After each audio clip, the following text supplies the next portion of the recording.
Hey everybody, my name is Neil Parfit and welcome to Dorkfest number 2, the second most exciting video on YouTube. So Dorkfest number 1 focused on all the various pieces of equipment around the room and how they're physically wired together. But all that information is essentially useless if we don't know how it's configured to talk to one another. So let's dive into that. There's 3 key pieces of gear in my studio that handles these tasks. The first being the AVID MTRX, the second being the Trinnov DADMan 6 monitor controller, and the third is the Flock audio patch.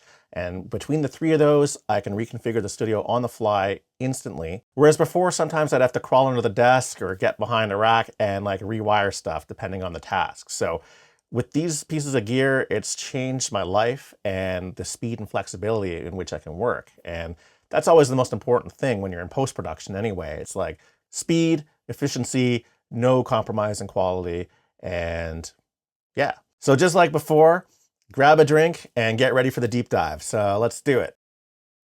All right, so let's dive in. This is the diagram from the Dorkfest video number 1. This outlines all the equipment in my studio and how it's all physically connected. And if you can see, the main 2 components are the computer and the audio I/O. And you can see all these signals sort of fly into the matrix. And if we look closer, there's specific cards here that I've chosen that suit my studio needs and requirements. I have some Pro Tools Digilink cards, and I have some MADI cards, I have some D to A's, and some A to D's, and on it goes. So the idea is all these cards populate on a matrix, and you can patch ins to outs freely. And that's coincidentally why they call it the matrix. You access this rack mount over the network, and it uses a specific interface called DADMan. And it's called DAD because the matrix is designed by Digital Audio Denmark. And let's take a look at that. So the idea is you populate it with the cards you require for your studio, be it analog connections or digital connections, or a mix and match of both, along with maybe Digilink cards if you want to interface Pro Tools directly with this thing. And it all dynamically adjusts and shows up on a master patch grid. So let's take a look at that. So you can see here that I have AD, I have AES inputs, I have all these Digilink connections, I have MADI, I even have a Dante module in here. And along the top, I have the same thing. And the idea is I can patch a source to a destination and completely wire my studio however I need. There has been some confusion from various people I've talked to as how the matrix interacts with Pro Tools. And the answer is it works with HDX cards or the HD native card. And the idea is that it replaces HD IOs. So it could be the HD analog boxes, could be an HD MADI. If you have this, you don't need those because the idea is, let's say you're a composer and you have a Pro Tools mix rig and you're mixing it to a print rig. You don't need to have 2 separate sets of MADI interfaces to do that. You can literally have both those separate Pro Tools computers wired to the same interface, digitally patch between them, and transfer your audio. But let's talk about how I use this in my specific situation. So if we look back at my main workflow, which is composing, there's a few things I want to do here. And we're going to skip some of this extra stuff here for now, and we'll deal with this in video number 3 with my composer workflow. Let's talk about my primary composing flow. And I'm not talking about all the extra peripherals and stuff. I'm just talking about the DAWS and how it gets to my monitoring path. So basically, I write everything in Logic. I have 8 stereo buses that feed a summer because I like the sound of it. And then the final mix of my summer gets recorded into Pro Tools. And you'll see it says in position prints. That means if Logic has a piece of music at 1:50, Pro Tools will also be at 1:50. So I can record in and I don't have to re-import and spot my WAV files to the proper positions. It's just in the right place as I hit record. So that saves a lot of time in cartoon land because I might have 50 pieces in an episode, and to have to manually do all that stuff later is a real pain, where if I can just hit record in Pro Tools and it's already in the right place, perfect. And then out from Pro Tools, it goes right to monitoring. So with all that in mind, you can see that Pro Tools is acting as a glorified tape recorder in this specific scenario. But how do we get these signals from Logic to the summer, to Pro Tools, and then to my monitoring? Let's take a look at that now. So I'll get into my big templates later, but for this, I'm just going to start from scratch just so you can see how signal gets from A to B. So I'm just going to add a tone here so we have some signal. And we're not going to hear this because it's basically going nowhere. So the first thing I need to do is send this to my summer. So in my output section, I have all the outputs from my RME MADI effects. So you'll see output 177 and beyond up to 192 is for my summer. So I'm going to pick the first pair, which is sum 1 and 2. And we have that firing out of logic, but we're still not going to hear anything because it's not going anywhere. So let's take a look at how we control all of this in the matrix. So right here, this is the DADMan matrix patcher, and we can see all our inputs on the left and the outputs on the top. Now, I always found this a little bit confusing because these are the inputs to the physical matrix, not the actual outputs coming from gear. So I always think of these as the outputs and these as the inputs. So the matrix is essentially invisible. So I've labeled all my stuff accordingly. So instead of this being MADI module input, it's actually RME effects 1 to 64 out, which is what I'd think of. So if I wire from logic 1 and 2 output, I'd instinctively go here because this has outputs 1 to 64 from logic. So the RME MADI effects has 3 sets of outputs on MADI. So I'm going to go to the third set and I've labeled it output 129 to 192. And I can scroll down the list and you can see, and I've labeled it here, output 177 and 178, I have tone. So the signal's getting into the matrix, but it's not going anywhere. So at this point, I know my DA 1 to 16 is hardwired to my Neve. So I just click on the DA and I scroll down to those outputs again, and I want to connect them to Neve 1 and 2 right here. So all I have to do is just click these and boom. You can see on the meters, I have tone. And if I mute 1 and 2, they go away. And of course, sum 3 and 4, all the way down to 16, literally creates a diagonal connection here. I can actually manually click them if I want, or I can actually just hold down a key command. I think it's Option Command, and it just wires them all in one shot. So now you can see that all the 16 channels of my summer are connected because I have channels 177 to 192 on logic connected to my DA 1 to 16. So as an example, if I go to logic and I create another track, and let's say this is going to sum 3 and 4, I just wire this up to sum 3 and 4, and boom, there we go. So now I have tone going to 1, 2, 3, and 4, and we can see that here, see that here. And if you have DA or AD cards installed, you can actually see what they look like. So there's my tones from logic, and then I'm divvying it out to where it has to go. One thing I really like about the matrix is that you can patch to multiple destinations, and I'll give you a real world example of why I'd want that now. My main pet peeve with the Neve 8816 is that it only has meters just for your stereo mix, so I have no signal indicators for each of my summing channels. And sometimes I just want to know if signal's going to it and quickly without looking in software. So here's an example of how I can double check that kind of thing. I have a Ward-Beck 32ME MADI meter right below here. So if we look along the top here, you can see I have a WB meters. It's going out the MADI coax of the matrix. I can click on this. I can scroll down to my same summing outputs, and I can literally just connect the meters now. I can be like, you know what? I want to be able to see those, and you can see them populate right here. Again, instead of doing that all manually, I can literally just hold down a command and connect them all at the same time. And here we go. It's also worth noting that I am running in 1080p for YouTube, but I usually have my screen at 4K, so I don't have to do any scrolling. I can see everything in one shot. Without being in DADMan anymore, I can be in Logic. I could add my third channel, and this could be going to 5 and 6 summing. And my meters automatically populate. So there we go. That's awesome. And on it goes up to the 8 stereo pairs that would feed this thing. So the great thing is now, even if I mute something up here, I still know there's signal going to it because this is pre-fader. So the next step is we want to take our stereo mix from the Neve and get it back into the system so I can record it to Pro Tools. What do we have to do here? Well, we need to get this to an AD. And thankfully, I have that hardwired to 1 and 2 on the AD card. So if we click on that, You can see it here. I have Neve 2 mix left and Neve 2 mix right. And we have signal activity because our tones are still going. If I mute, you can see that we lose our signal. And what I can do here is another double patch. Maybe on meters 17 and 18, I want to see what's going to go to the computer.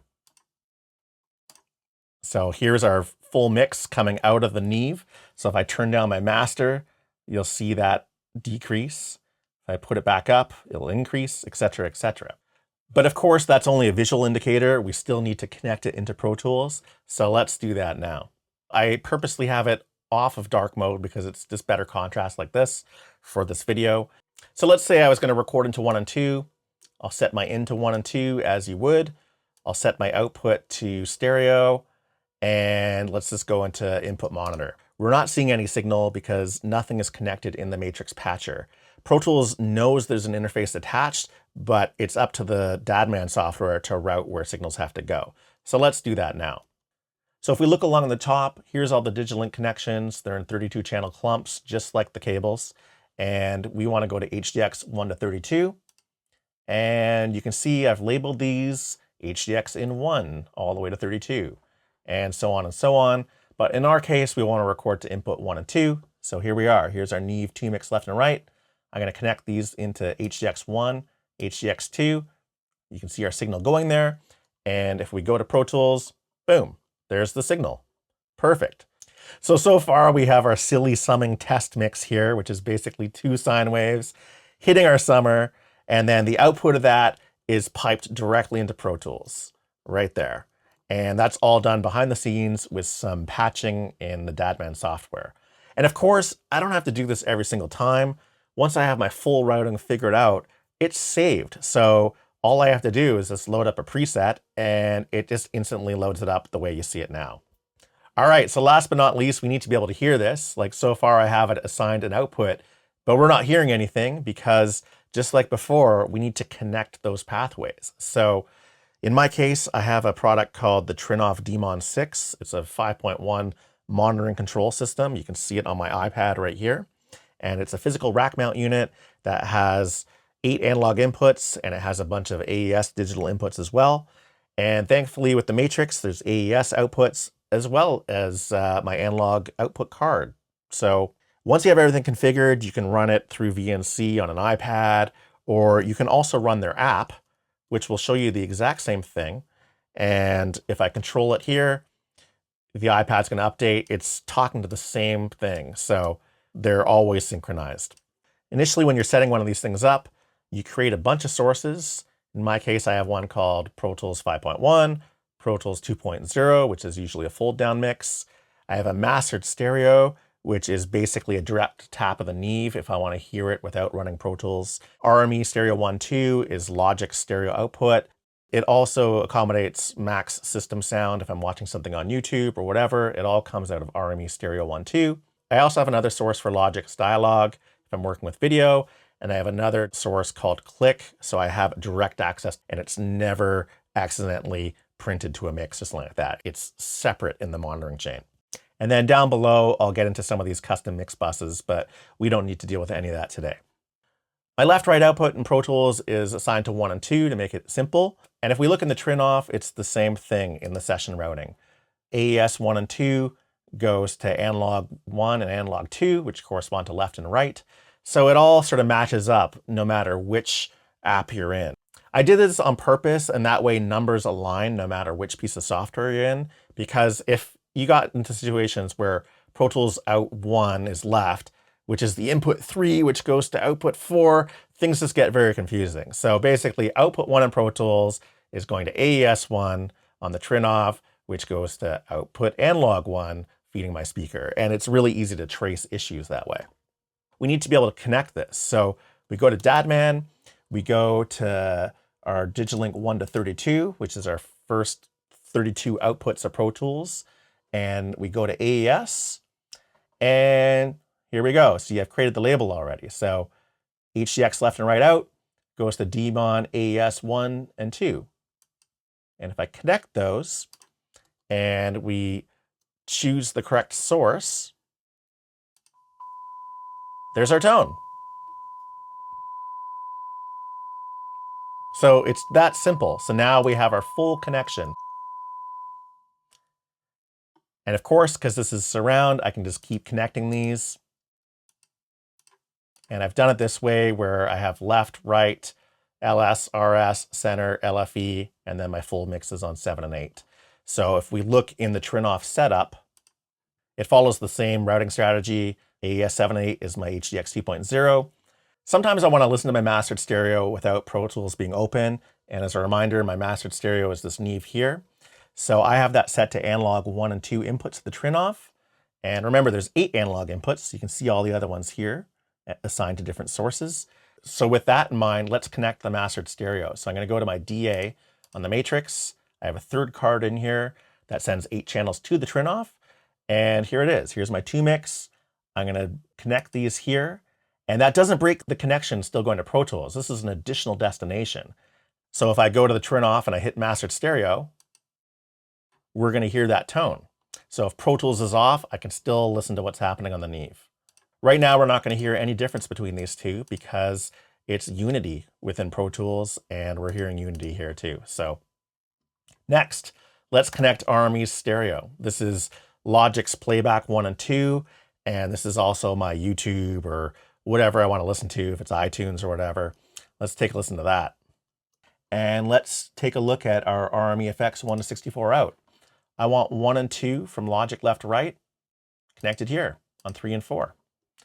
So now if I have a video open, or if Logic's playing out of left right, if it's a really simple session, it's going to analog inputs 3 and 4 of the Trinnov. So if I go to there, I can hit that, and we're going to hear this. And this is another situation where I can utilize my meters again. So you know what? I want my Logic left, right. Maybe I want that feeding meters 23 and 24. There they are. And at this point also, maybe I want my 5.1 from Pro Tools feeding,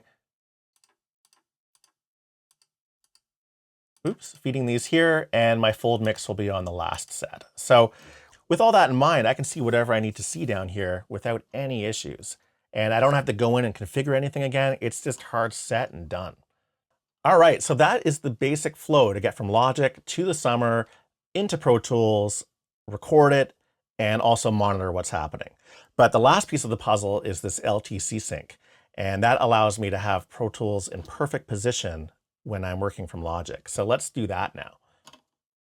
So when I'm writing music for television, and especially animation, where there might be a ton of different pieces of music within an episode, it gets really challenging, especially using my summer and all these things, to run off mixes and alternate mixes really quickly. So the solution to that is to have Pro Tools synchronized to Logic, and that way I could run in multiple passes of the same cue, which is a single piece of music.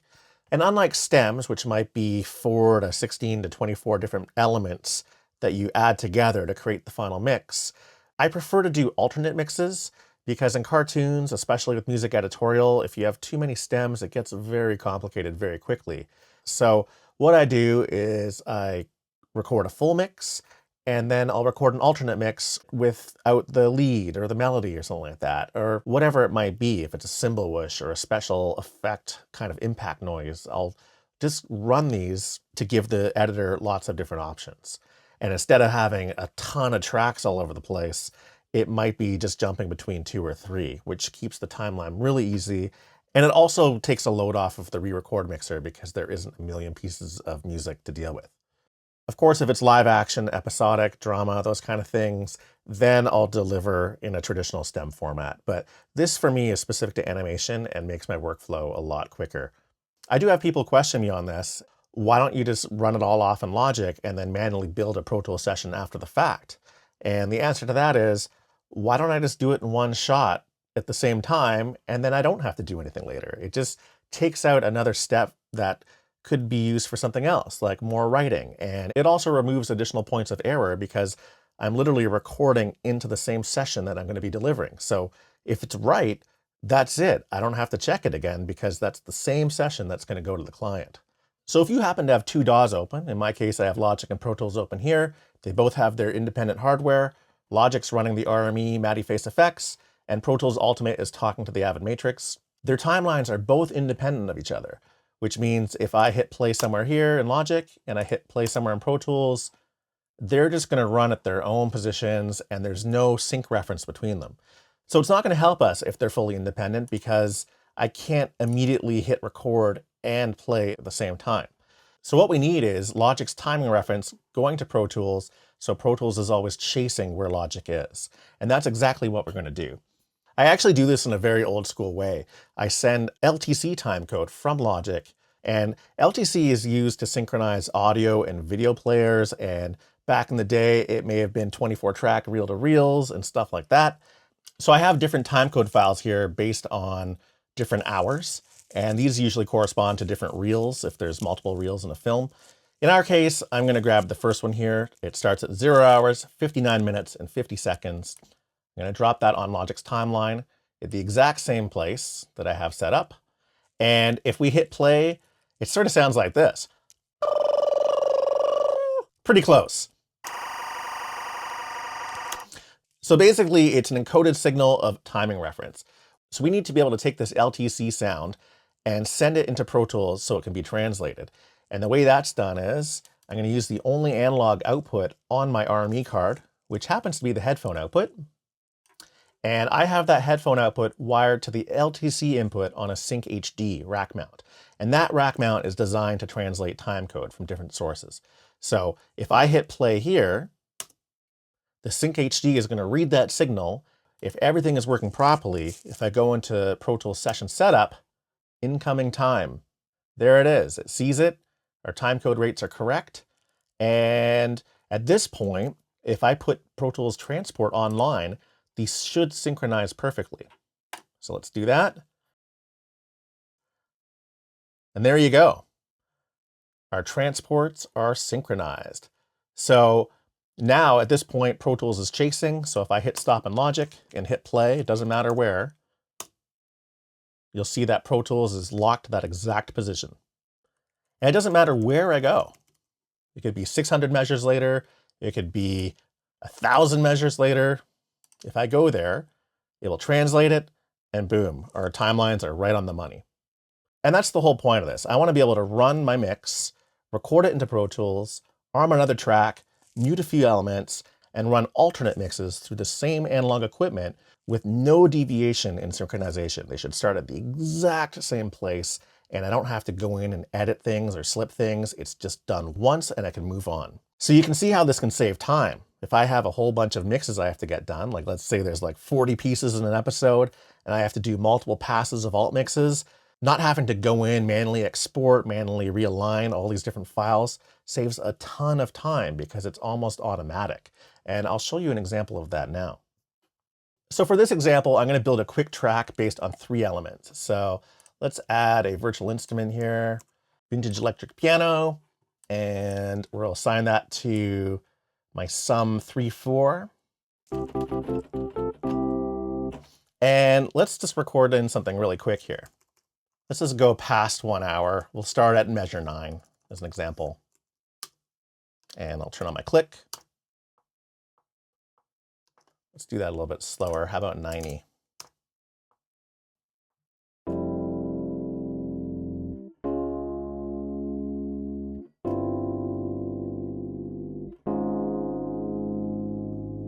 So here's our quick little 4-measure cue.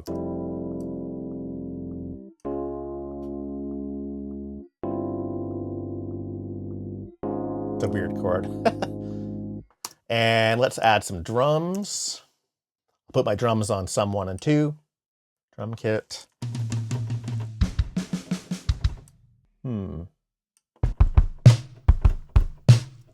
Listen to that snare sound. It sounds like someone stretched some jeans over a pot.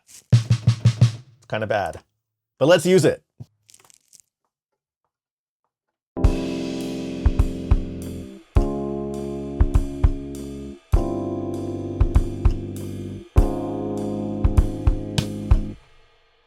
All right. Oh, a little bit lazy off the top.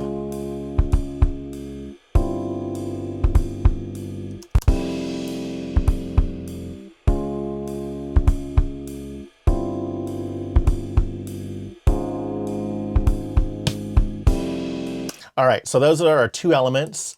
We'll add one more. So I'm just going to add a blank sampler, which just gives us just a sine wave. I'll just add a delay to it.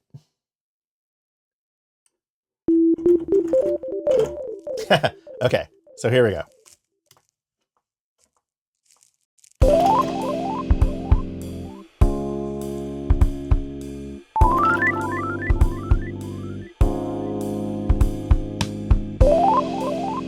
Beautiful. This is the greatest thing I've ever written. So let's say this cue is finished and I'm happy with it. I can record arm a track in Pro Tools. I can put the Pro Tools transport online, which means it's going to listen for sync. I'm going to back it up maybe just a few measures before. I'm going to hit play in Logic, and boom, Pro Tools is already chasing. I hit record. This is just to give me my rough footprint of where this cue is going to go. Oh yeah, so let's say that's it. I'm letting it drag out just a little bit to let the reverb and the delay end. And that's my footprint for this cue. So I can go in now and really finesse the handles here. I can be like, you know what, I want it like this. And I think based on what's happening here, this should be fine. So I'm going to create a memory locator of just a selection. I'm going to rename this to something like M1 print, M1 for Q1, or maybe 1M1, whatever. So now we have a memory location for that selection. So let's say I'm ready to run my mixes. All I have to do at this point is just hit my 1M1 print to get that exact selection. I'm going to go to a different track. I'm going to put my transport online, and I'm going to put it into record. And at this point, Pro Tools is going to wait for timecode. And based on these in and out points, it's going to kick into record at the exact same locations on the next track. So let's say my alt mix has no drums. On the summer, I'll just mute my drums, and I'm ready to go. I can locate anywhere before the cue, hit play in Logic. I don't have to touch a thing in Pro Tools, and watch what happens. There you go, it's kicking in, it's recording without the drums this time.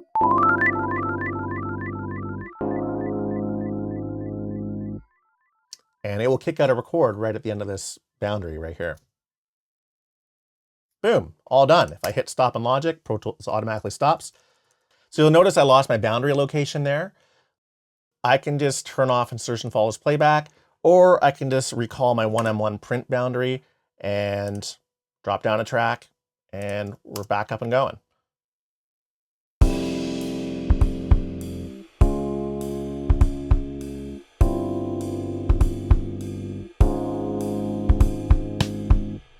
And there you go. There's our full mix and 2 alt mixes. So at this point, now that my cues are printed in, I can do a little bit of housekeeping. I can add some fades on the end to make sure they're cool. And then I can consolidate all 3 of them.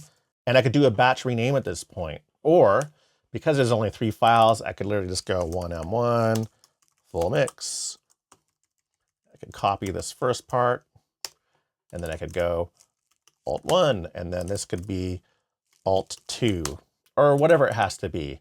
I could also do this. I could go batch rename, find 1M1, replace with NP-1M1.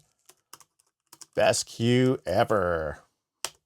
And I can do that. And just to make sure everything's cool, I can do this.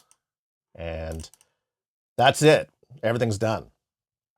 Now, if you had a whole bunch of stuff you had to run in, instead of having to recall this memory locator all the time, I could literally recall that boundary and then just disconnect the timeline from the edit selection, as well as turn off insertion follows playback. So then no matter what I'm doing, that boundary won't get affected if I have to do a little bit of cleanup or something in between some work. So there's lots of ways to save time doing this.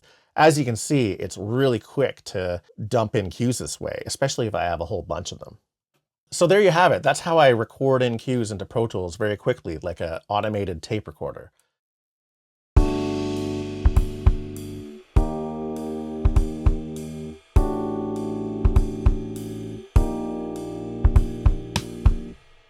Perfect.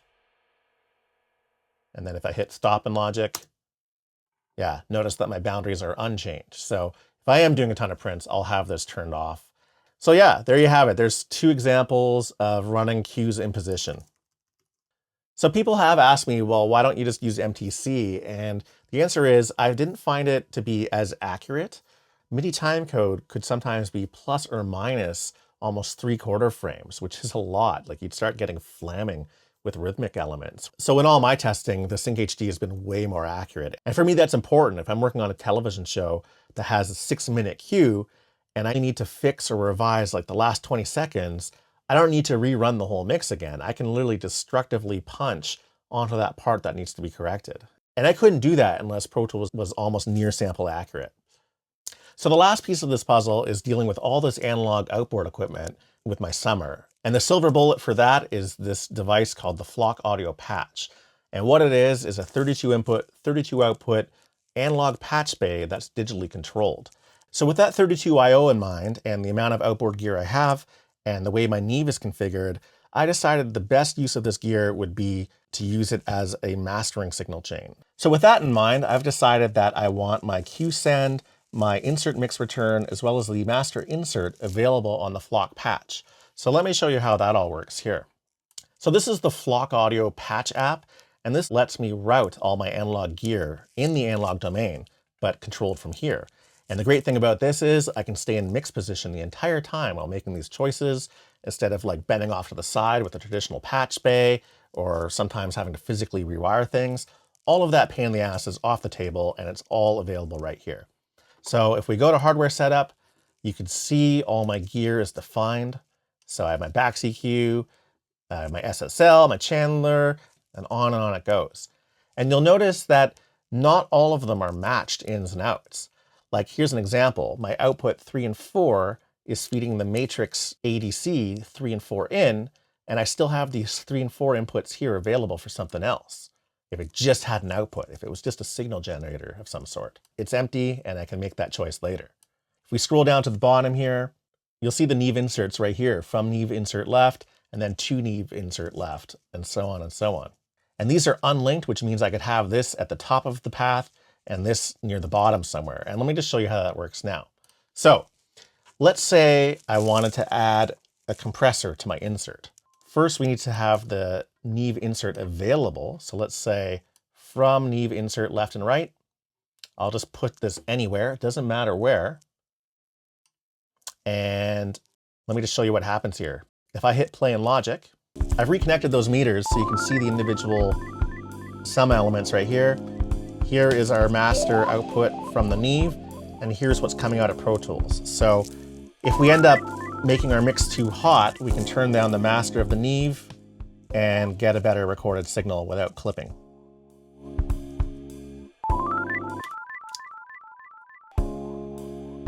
So you'll notice right now I have from Neve insert left and right, but nothing's going back there. So if I engage my insert right now, we're gonna lose signal.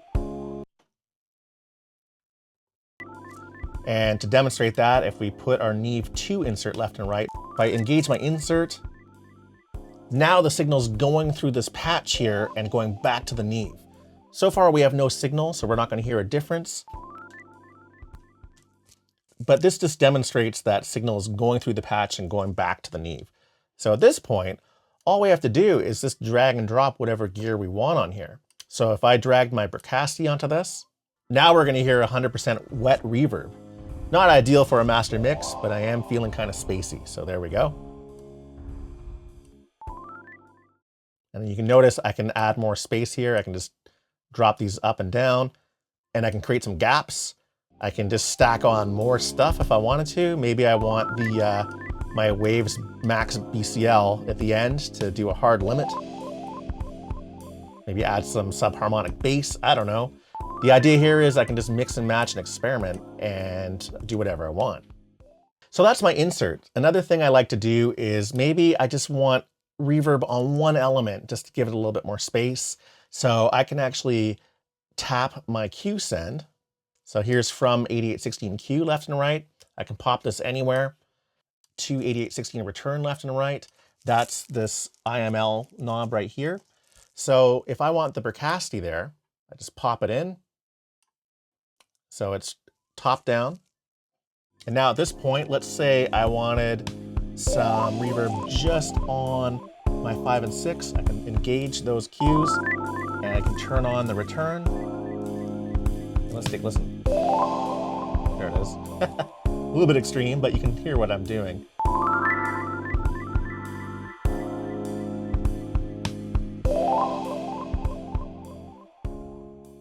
My eventual goal was to maybe have another patch, and then that way I can access these summing inputs as well.